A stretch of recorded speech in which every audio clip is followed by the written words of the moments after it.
I hired a trainer to get back in shape. Instead, he nearly destroyed my relationship by convincing my girlfriend that I was the problem. All the while, he quietly intruded into our lives, manipulating, lying, pushing her to become emotionally close with him. Until one day, I found a way to put an end to it, and what happened next was watched by over 200 people. I'm Tyler, 28, male, and I swear my hands are still shaking. Writing this, not from anger, not anymore, more like that weird aftershock your body gets when you finally admit to yourself that someone's been screwing with your life for months and you didn't want to see it. This starts before the chaos, before the public takedown, before the mic and the messages and the 200 people staring at me like I just dropped a bomb. It starts way quieter than that. It starts with Marcus. Marcus, 33, the fitness guru I hired to help me get back in shape after a brutal winter. My girlfriend, Lily, 25, had been encouraging me for months. You should do something just for you, she said. You always put work first. She meant well. Lily's like that. Soft-spoken, gentle, the kind of person who remembers strangers' birthdays. And Marcus knew exactly how to use that. The first day I met him, he shook my hand like he was sizing it for a coffin. Tall, shredded, shiny teeth, those stupid motivational bracelets stacked up his arm like a kid collecting arcade tickets, called himself a body-mind architect. That should have been my first red flag, but whatever, dude knew his stuff. At first, everything was normal. Good workouts, good energy. But Marcus had this way of talking to Lily that I didn't like. Not obvious flirting. He wasn't stupid. It was subtle, strategic. Compliments disguised as observations. Jokes that weren't really jokes. Lily, you got a sharp eye. You'd make a killer trainer if you ever got bored of your day job. Or, Tyler's lucky. Most girlfriends don't show up to support like this. Or the one that stuck in my ribs.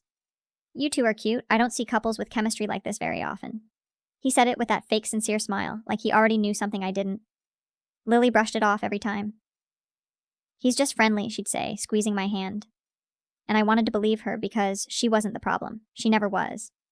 Hey guys, real quick before we keep going, don't forget to sub and drop a like if you're enjoying the story. And tell me what you think in the comments. Thank you very much. Enjoy watching. But then Marcus started texting her. Little things at first. Workout tips. Water reminders. Harmless stuff. Then it escalated. Random, late night, you up? Messages, followed by, oops, wrong person, LOL. Pictures of himself at the gym with captions like, thought of a new stretch Lily should try. Can show you tomorrow. And, God. One voice memo where he said, don't tell Tyler, but I think he's plateauing. Private sessions might help. Just us. You'd be surprised what kind of breakthroughs happen when partners aren't around. That one made my stomach twist. I didn't want to be that guy. The jealous boyfriend. The paranoid one. So I stayed quiet. Told myself it was nothing. Told myself I was imagining the shift in Lily's tone whenever she talked about him. But then she started asking me things. Hard things. Out of nowhere. Do you feel like we're drifting? Have you lost interest? Do you still appreciate me the way you used to? Every question felt like a knife wrapped in softness. And each time I could hear Marcus's voice behind it.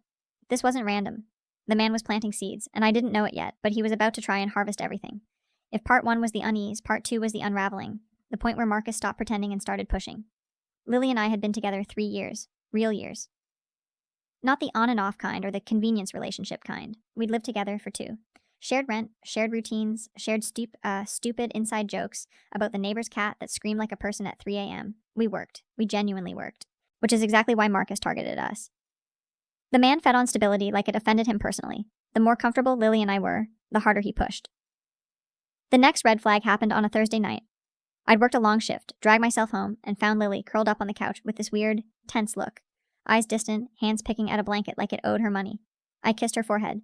Hey, what's wrong? She hesitated. Marcus said something today. There it was. A cold spike right behind my ribs. What did he say? She looked away. He asked if you and I were... Okay. Why wouldn't we be? She swallowed hard. He told me he's been noticing you seem distracted in sessions lately. That you don't engage when I talk. That maybe you're pulling away and don't know how to say it. I just stared at her. This trainer, this narcissistic wannabe fitness messiah, was now diagnosing my relationship based on... What? The 10 minutes he saw us together before warm-ups? My voice came out flat. Lily, I talk to you every night. We literally fall asleep, holding hands. Why would he think that? He said it's common, she whispered, that sometimes one partner drifts first and the other one doesn't realize until it's too late. That was Marcus's strategy. Say just enough to make her doubt herself. Not enough for her to get angry. Just enough to make her curious. Curious in the most dangerous way. That weekend I caught him calling her. Not texting, calling. Lily was in the shower, phone buzzing on the counter. Screen lit up with Marcus, trainer. My stomach turned. I didn't answer. I'm not him. But when she came out and saw the missed call, she panicked. actually panicked. Oh God, she said, grabbing her phone. He said he might reach out if he had any last minute schedule changes. I need to call him back. She called him in the hallway, voice hushed, like she didn't want it reaching me. When she came back in, she acted like nothing happened. But something had happened. Something was shifting. I could feel it like a draft in a closed room. The next week, he escalated again. During one of my sessions, he leaned in close and said, not quietly enough, Tyler, man, you gotta be careful. Women can feel when you're not fully present. Lily deserves someone tuned in. I froze mid-rep. He smiled. Smug, practiced, predatory. And that's when I realized he wasn't confused. He wasn't harmless. He was running a play, a very intentional play. Later that day, Lily showed me a message he'd sent, just to make sure she's okay after the workout. It wasn't even clever. If you ever need someone who actually listens, I'm around. Private sessions can be healing in ways regular ones aren't. I didn't confront him. I didn't fight. Not yet. Because something in me clicked then. Marcus thought I was the insecure boyfriend. Easy to outmaneuver, easy to manipulate, easy to replace. He had no idea how wrong he was. So I did what he never expected. I watched. I waited. I collected everything. The screenshots, the voice memos, the late night texts, the accidental selfies. The messages where he implied he knew her better than I did. The ones where he suggested boundaries were optional if the chemistry was strong. All of it. Because if Marcus wanted a war, he was going to get one. Just not the kind he thought. If part 1 was unease and part 2 was unraveling, part 3 was the crack. The moment Marcus stopped hiding the game he'd been playing and decided to go for the jugular. It hit during a session that should have been normal. Lily wanted to watch me train that day. She said it helped her understand the techniques and kept her motivated. And honestly, it made me proud having her there. She'd sit against the wall with her water bottle, cheering me on like my workouts were a damn championship fight. Marcus hated it. You could see it in his jaw every time she clapped. That day, though, he was different. Edgy, too smooth. Like a guy who'd rehearsed a speech in the mirror and was waiting for the right moment to deliver it. We were doing lat pull-downs when he said, Tyler, can I talk to Lily for a sec? I looked at her. She shrugged, innocent as always, and walked over. I kept my eyes on the cable machine, but every hair on my neck went up. His tone was too careful, too gentle. I don't know what he said at first, just murmuring. But then I heard this part, clear as glass. You're not imagining it, Lily. I can see the distance. It's not your fault he's checked out. My grip slipped. The weight stack slammed down so loud half the gym looked over. Lily flinched, guilt washing across her face like she'd just been caught cheating on a test, even though she'd done nothing wrong. Marcus watched me with this expression like he was diagnosing me, like he was the calm expert in the room, and I was some unstable boyfriend proving his point. That's when something clicked in me. Not anger, strategy. I walked over slowly and asked Lily, what was he saying? Before she could answer, Marcus stepped between us, literally put himself in my line of sight, hands up like I was a threat. I was just checking in with her, he said. She deserves someone who's emotionally present. Emotionally present. The same phrase he'd already planted in her head. Lily stood there torn, eyes darting between us. She wasn't choosing him. She wasn't betraying me. She was confused, and that was exactly what Marcus wanted. But then he crossed the line he'd been circling for weeks. He rested his hand on her shoulder. Too long, too familiar, too possessive. Lily stiffened, barely, but I saw it. He didn't. Something burned low in my chest. Not jealousy, something colder, more precise. I said nothing. I didn't shove him. Didn't explode. Didn't do the thing he desperately wanted me to do so he could play concerned professional. Instead, I asked Lily quietly, ready to go? She nodded immediately, almost with relief. But before we left, Marcus tried one last jab, and this one wasn't subtle, not even close. He leaned in and said low, Tyler, if you ever feel like you're holding her back, real men know when to step aside. Real men, step aside. He might as well have said, give her to me. Lily didn't hear that part, but I did, every word branded into me. And I swear, right there in that fluorescent-lit gym, smelling like rubber mats and cheap cologne, I made a decision. This wasn't going to end with a confrontation. This was going to end with an exposure. A public one. One he would never recover from, because Marcus wasn't just a manipulative trainer. He was a man who lived for attention, followers, status, reputation. So, I was going to take the one thing he valued more than Lily and more than me, his image, and I wasn't just going to crack it. I was going to drop it on stage in front of an audience he'd been dreaming of. The Fitness State Championship, 200 people, live Q&A, and Marcus was headlining. He had no idea he was walking into his own funeral. Part 4 wasn't dramatic in the way people imagine. No screaming, no fists, no heroic showdown. It was quieter, darker, a slow sinking realization that Marcus had crossed from manipulation into full-on obsession, and that he wasn't going to stop unless I stopped him. The week before the Fitness State Championship, everything got weird. Marcus started inserting himself everywhere. Into my workouts, obviously, but now into Lily's schedule, her job, her conversations. It was like he decided the window of subtlety was over, and now he needed to accelerate. It started with a DM Lily received on a Wednesday morning while she was at work. She showed it to me that evening, chewing her lip like she was scared I'd get mad. Marcus. If you ever feel overwhelmed or unsafe, please reach out. You don't have to stay in an environment that's draining you. Environment. As in our home. Lily whispered. I don't know why he keeps talking like this. I never told him anything like that. Her voice cracked in frustration, not guilt. And that right there, that was the moment I knew Lily was not Marcus's accomplice. She was his target. He was trying to isolate her the same way cult leaders isolate vulnerable new recruits. Little comments designed to suggest she was unhappy, in danger, misunderstood. A few days later, he escalated again. Lily and I were cooking dinner when her phone buzzed. She checked it and her shoulders tensed so hard I could see the muscles leap under her shirt. I asked, "What is it?" She hesitated, then handed me the phone. "Marcus, I can't watch someone like you shrink just to fit into Tyler's small world. Private session Friday? No charge. We can talk without judgment. Delete this. Delete this." That part was the giveaway, the confession, the mask slipping off completely. Lily looked sick. "Tyler, I don't want this. I don't want him. I don't even know how to make him stop, without risking him blowing up at work." That's when it really hit me. Marcus wasn't just manipulating her emotions. He was trying to corner her. He wanted her to feel guilty. He wanted me to feel suspicious. He wanted us to implode on our own, so he could play the savior. But here's the problem Marcus didn't account for. Lily talked to me. She didn't hide it. She didn't delete messages. She didn't sneak around. The only reason I had any of this evidence was because she was terrified and wanted help. That made me feel protective in a way I hadn't in years. Not jealous, not threatened, protective. This wasn't a rivalry. It was harassment. Still, if I confronted him then, he'd deny everything. Twist it. Love bomb Lily even harder. Cry performatively. Call me controlling. And worst of all, he'd be prepared. I didn't want him prepared. So I told Lily the truth. I promise I'll handle this, not by attacking him, not by fighting, but permanently. She looked at me with those soft, worried eyes and whispered, "What are you planning?" I didn't answer. Because I had just finished filling out the online form to sign up as a guest participant for the State Fitness Championship Q&A segment. Marcus was the featured trainer for the motivational panel. He'd be on stage, spotlight on him, microphone in hand, bragging about discipline and ethics and personal integrity. 200 people watching.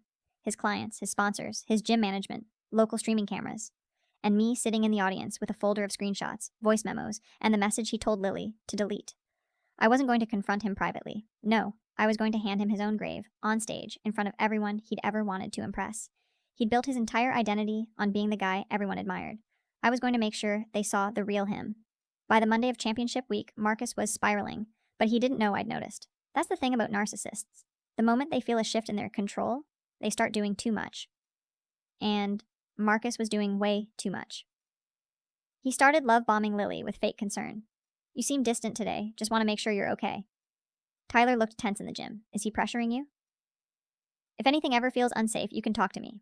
He kept using that word, unsafe, like he was trying to imprint it into her nervous system. But Lily wasn't pulling away from me. She was moving closer. I could feel it in small ways. The way she held my arm more tightly. The way she kept checking her phone nervously before turning it face down so she could focus on us. The way she looked at me when Marcus texted her, as if seeking permission to ignore him. The manipulation didn't work the way he wanted. If anything, it backfired, and that's when Marcus escalated again. He began messaging me. Not directly. No. The coward used the gym group chat for client communication, but the messages were aimed at me like darts. "Let's push harder this week, Tyler. Some of us need to show up for our partners more consistently." Lily mentioned feeling overwhelmed. Maybe take some time to reflect on what she needs. Real strength isn't just physical. Emotional presence matters. Emotional presence, his favorite phrase. By Wednesday, I realized something chilling. Marcus didn't think he was manipulating Lily. Marcus thought he was winning. He saw the cracks he'd created and assumed they were fractures. He thought Lily's confusion meant she was leaning toward him. He thought her nervousness meant she was choosing him emotionally. He thought the stage was already his before he even stepped onto it. That was perfect. I needed him confident. I needed him smug. I needed him absolutely convinced I was oblivious. So I played dumb. I showed up to training. I nodded through his passive-aggressive comments. I let him correct me in front of Lily, like he was the alpha in the room. I even thanked him after sessions like the world's most polite doormat. It was disgusting, but it was strategic, because the revenge I was building wasn't just a reveal. It was an implosion. On Thursday night, 2 days before the event, Lily found the message that broke her completely. Marcus sent her a long text at 11:57 p.m. "Lily, I can't stay quiet anymore. You deserve someone who sees you, hears you, and values you. I've watched Tyler ignore your emotional needs for weeks now. He's not your match. I am. Come to my apartment Friday morning. No pressure. Just talk. You owe it to yourself. Delete this after reading." Lily didn't delete it. She ran into the bedroom, clutching her phone like it was on fire. Eyes wide, face pale. She shoved it at me and said, "Tyler, I'm done letting him twist everything. I want you to see this." I read it 3 times, not because I needed to, but because the anger was so sharp, so focused, so clean, I needed to let it settle into my bones. This wasn't flirtation, wasn't insecurity, wasn't miscommunication. This was a calculated attempt to break us. And there was something poetic, almost perfect, about the timing. Tomorrow morning, Marcus was expecting Lily at his apartment for a talk. Tomorrow night, I would be sitting front row at the championship event. 2 days later, he'd be on stage with lights on him, cameras rolling, sponsors present, clients watching. He'd be fully convinced Lily was slipping away. He'd be fully convinced he had leverage. He'd be fully convinced he was the hero in his own story. He'd have no idea the bomb already had a countdown, and I wasn't going to stop it. That night, Lily cried into my chest and said, "Tyler, I'm so sorry. I never wanted any of this." I held her and whispered the truth. "You didn't do anything wrong." He did, and I promise I'm going to end this. She pulled back, eyes searching mine. "How?" I looked at her, calm, steady, certain, publicly. Saturday morning, the day of the fitness state championship, felt like that weird quiet before a thunderstorm. You know something huge is coming, but the air plays dumb, pretending everything is normal. Marcus texted Lily twice before 9 a.m. "Still thinking about yesterday. My offer stands. Come talk." "I know you're scared, but clarity comes from honesty." She didn't respond. I watched Marcus's messages pop up on her screen as she got ready, hands trembling slightly every time it buzzed. She wasn't scared of him physically. Marcus wasn't some violent psychopath. He was the more common kind, a manipulative narcissist with a savior complex. But she was scared of what he might do next, how far he'd go, how he'd twist everything if she confronted him one-on-one. That's why she stayed close to me all morning. It even followed me to the car when I went to grab something, like she didn't want to be in a room alone in case he called again. I kept telling her, "After tonight, he won't have access to you, or anyone else." And I meant it. The championship venue was a local convention center, big enough for vendors, a small stage, and maybe a couple hundred folding chairs. The kind of event Marcus lived for. His face was on banners. His Instagram story was blowing up with those cringy hype videos, ready to inspire the next generation of warriors. He wore his Body Mind Architect hoodie, that same smug grin, plastered across his face, talking to a small circle of people like he was running for office. The moment he spotted Lily next to me, everything in him lit up, too bright, too eager. He jogged over with that fake, sincere voice. "Lily, you came. I wasn't sure after last night. I'm really glad you're here. We should talk later, privately." Lily stepped closer to me, subtle but firm. "I'm here with Tyler." The way Marcus's smile flickered, pure gold. He recovered fast, though. Narcissists always do. "Hey, man," he said to me, clapping my shoulder like we were buddies. "Good to see you supporting her. You guys doing okay?" There it was, his favorite shtick, pretend concern, pretend insight, pretend power. "Never better," I said. And the look in his eyes, he didn't recognize the tone because he had never heard that version of me. Calm, cold, certain. Marcus mistook it for weakness. Perfect. The event kicked off, lots of flexing, heavy backslapping, protein bar samples, and the motivational workshop Marcus was headlining. His whole persona was built for moments like this. The spotlight hit him, and he came alive, talking about discipline, integrity, consistency, respect. Every word dripped with irony. Lily and I sat in the 4th row, close enough for him to see us, close enough for him to get rattled. His eyes kept darting toward her between sentences, body language screaming, "Look at me, validate me, and Lily." She didn't look at him once. That's when he started sweating. The Q&A segment was last, a tradition where attendees could ask trainers questions about technique, scheduling, lifestyle, etc. A line formed behind the aisle mic. I didn't join it immediately. I waited. I wanted him overconfident when he saw me there. He scanned the crowd as each person asked their question. I could see him looking for Lily, waiting, wanting her attention. He didn't get it. Then, finally, 10 minutes into Q&A, I stood. Marcus's eyes locked onto me, instantly. Something in his smile faltered. He knew. Not everything. Not the specifics, but he felt the shift in the room, the change in temperature, the slow tightening of the walls. He gave a forced laugh. "Tyler." "What's up, man? Got a training question?" I stepped up to the mic. The whole room turned. My heart was steady. My voice was clear. "Yeah, Marcus," I said. "I do have a question." He straightened, ready to perform. And that's when I pulled the folded papers from my back pocket, the printed screenshots of every message he'd ever sent Lily. I watched the blood drain from his face in real time. But I didn't look at him when I started speaking. I looked at Lily. Because this wasn't just revenge, this was protection. And Marcus had no idea what was coming next. I didn't start by reading the dirtiest messages. I started with the polite ones. The ones that sounded normal at first. So everyone in the audience would understand exactly how Marcus worked. How he eased into manipulation. How he built trust before poisoning it.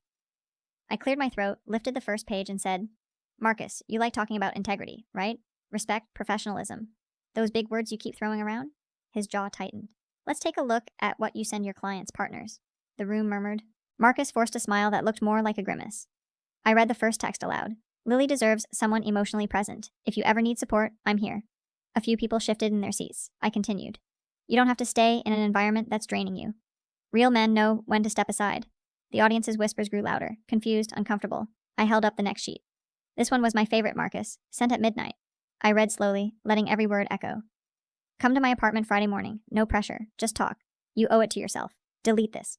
The room erupted, gasps, muttering. Someone even said, Jesus Christ. Marcus shot up from his stool, face flushed red, voice cracking. Whoa, whoa, whoa! That is completely taken out of context. Tyler, man, we talked about this. We never talked about anything, I said calmly. You talked to her. He shook his head violently, hair sticking to his forehead. No, she misunderstood. I was trying to help. That's my job. I support clients. Sometimes emotions get complicated. Lily stood. Not trembling, not afraid, just done. Marcus, she said loudly, you told me Tyler was emotionally neglecting me. You told me he was hurting me. You told me I needed to get away from him. People turned to her immediately. She never raised her voice, but her words cut straight through the noise.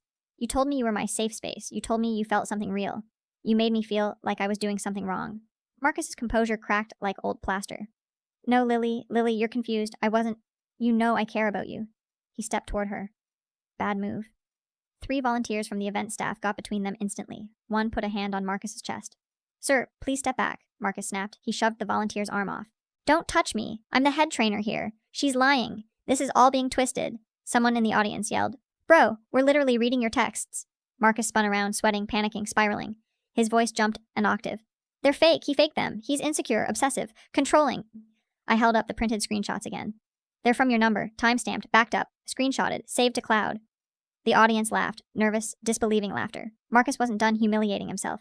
He turned back to Lily, eyes wild. Lily, tell them the truth. Tell them you came to me because he doesn't see you. Tell them you and I...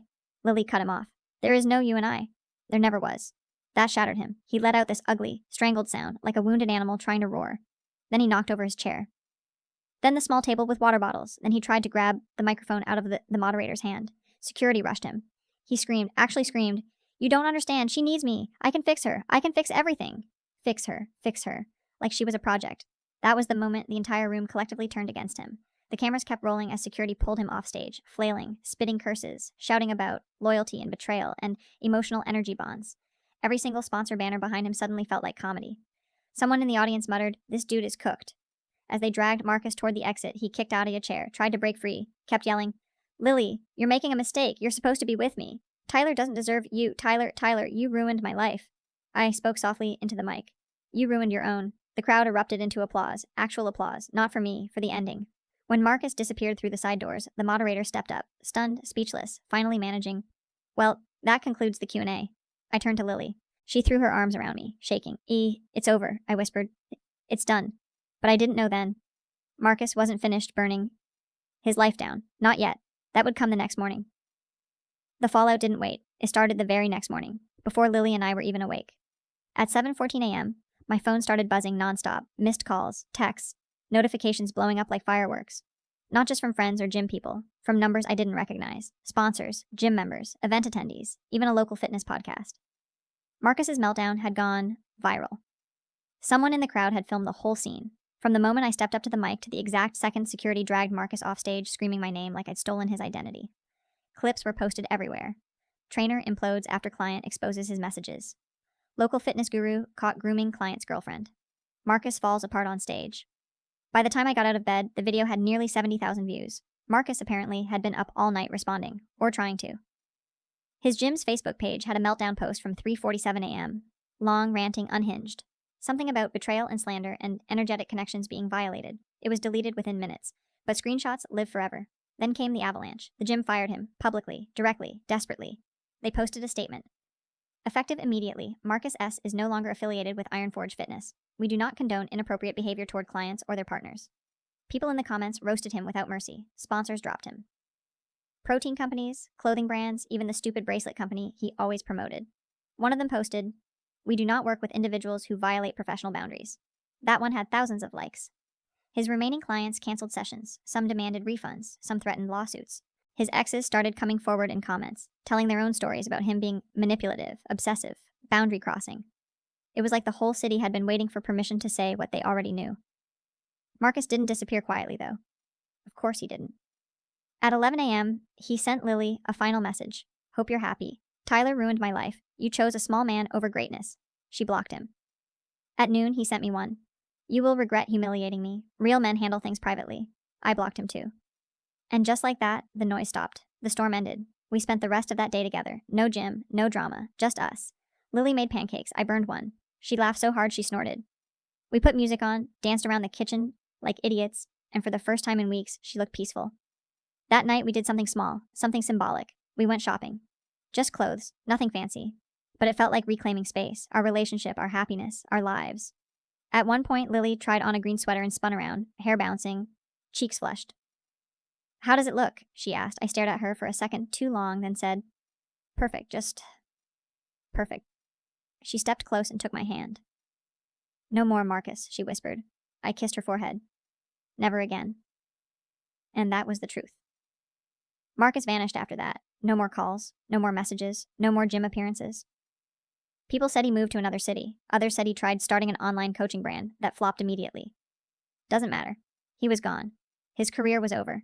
His reputation scorched earth. His ego shattered on a stage lit by stadium lights. And Lily, she stayed, closer than ever. We rebuilt, slowly, honestly, without Marcus's poison infecting anything. Sometimes people ask if I regret blowing up his life that publicly. I don't. Because he didn't just cross boundaries. He tried to dismantle a relationship that wasn't his. And some people only learn when you take the mask off in front of everyone they perform for. Marcus wanted an audience. He got one, just not the applause he expected.